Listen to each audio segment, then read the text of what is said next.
சம்பவம் செய்யும் அஜித்துடன் த்ரிஷா ஆடிய குத்துப்பாடல். அஜித் குமார் தற்போதுதான் மகிழ் திருமேனியின் இயக்கத்தில் விடாமுயற்சி திரைப்படத்தில் நடித்து முடித்தார். லைகாவின் தயாரிப்பில் அனிருத்தின் இசையில் உருவாகி இருக்கும் இப்படத்தில் த்ரிஷா, அர்ஜுன், ஆரவ் என பலர் நடித்துள்ளனர். ஹாலிவுட் தரத்தில் உருவாகி இருக்கும் ஒரு ஆக்ஷன் த்ரில்லர் படமான விடாமுயற்சி அக்டோபர் மாதம் திரையில் வெளியாகும் என எதிர்பார்க்கப்படுகின்றது. இப்படத்தை முடித்த கையோடு அஜித் குட் பேட் அக்லி படப்பிடிப்பில் இணைந்துள்ளார். ஆதிக் ரவிச்சந்திரனின் இயக்கத்தில் வித்தியாசமான ஜேர்னலில் உருவாகும் திரைப்படம் தான் குட் பேட் அக்லி. இப்படத்தின் முதல் கட்ட படப்பிடிப்பு கடந்த ஜூன் மாதம் நடைபெற்று முடிந்த நிலையில் தற்போது இரண்டாம் கட்ட படப்பிடிப்பு ஹைதராபாத்தில் விறுவிறுப்பாக நடைபெற்று வருகின்றது. இந்நிலையில் இப்போது மீண்டும் ஷூட்டிங் தொடங்கியுள்ள நிலையில் இந்த படத்தில் ஒளிப்பதிவாளரும் நடிகருமான நட்டி நட்ராஜ் ஒரு முக்கிய வேடத்தில் நடிக்க ஒப்பந்தமாகியுள்ளார் என்று தகவல் வெளியானது. இதுவரை இந்த படத்தின் கதாநாயகி யார் என்பது பற்றிய தகவல் அதிகாரப்பூர்வமாக வெளியிடப்படவில்லை. ஆனால் நயன்தாரா தான் கதாநாயகி என்று சில தகவல்கள் பரவின. இந்நிலையில் இப்போது இந்த படத்தில் த்ரிஷா நடித்து வருவதாக சொல்லப்படுகிறது. அவர் தற்போது அஜித்தோடு விடாமுயற்சி திரைப்படத்திலும் நடித்து வருகிறார் என்பது குறிப்பிடத்தக்கது. இதுவரை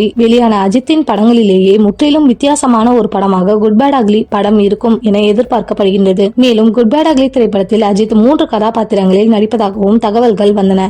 இந்த படத்தின் பாடல்களை விரைவாக முடித்து கொடுத்து விட்டாராம் தேவி ஸ்ரீ பிரசாத். ஏற்கனவே தாறுமாறான குத்து பாடலில் அஜித் கலக்கியுள்ளார் என கூறியிருந்தார். தற்போது மாசான இன்னொரு பாடலில் அஜித்தும் த்ரிஷாவும் ஆடியுள்ளனராம். இந்த பாடல் ரசிகர்களுக்கு சர்ப்ரைஸாக இருக்கும் என செய்திகள் கசிந்துள்ளன. இந்த படத்தில் பாடல்கள் எல்லாம் மிக சிறப்பாக உருவாகியுள்ளதாம். விரைவில் ஃபர்ஸ்ட் சிங்கிளை எதிர்பார்க்கலாம் என கூறப்படுகிறது. விடாமுயற்சி படத்திற்கு முன்பே Good Bad Ugly first look வெளியானது குறிப்பிடத்தக்கது. குட் பேட் அக்லி திரைப்படம் கண்டிப்பாக அஜித் ரசிகர்களுக்கு வித்தியாசமான ஒரு அனுபவத்தை கொடுக்கும் என்று மட்டும் உறுதியாக நம்பப்படுகின்றது.